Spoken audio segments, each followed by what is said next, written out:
When was the last time you praised God like you were actually free? Psalm 81 doesn't start quiet, it explodes. Sing for joy to God our strength, shout aloud to the God of Jacob. This isn't polite worship. This is loud, public, unapologetic praise from people who remember where they came from. And real quick, almost 90% of the people watching don't follow yet. If God's word is stirring something in you, hit follow. You're not just subscribing, you're helping spread the story of a God who still delivers. The psalm calls for tambourines, harps, trumpets. Why? Because this isn't about vibes, it's about victory. This is a decree for Israel, an ordinance of the God of Jacob. Praise isn't optional when you've been rescued. It's obedience fueled by gratitude. Here's the tension. We live like spiritual amnesiacs. We forget the chains God already broke.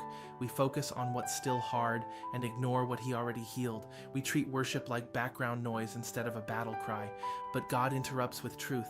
He says, I removed the burden from their shoulders, their hands were set free from the basket.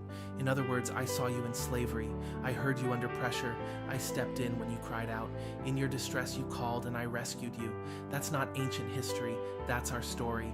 We were bound by sin, crushed by shame, stuck in cycles we couldn't break, and God didn't send advice, He sent deliverance. This isn't casual, it's holy. Then God reminds them, I answered you out of a thundercloud. I tested you at the waters of Meribah. Deliverance doesn't mean the journey gets easy. Freedom still comes with testing. Praise has to survive the wilderness, not just the breakthrough. I feel this deeply. There are seasons I don't feel like singing, but when I remember what God pulled me out of, praise stops being a mood and becomes a weapon. Joy becomes a choice rooted in truth. So let me ask you, what has God already freed you from? What chains did He break that you've stopped thanking Him for? Type, I will sing for joy if praise is your response today, and don't whisper it, because free people don't stay silent.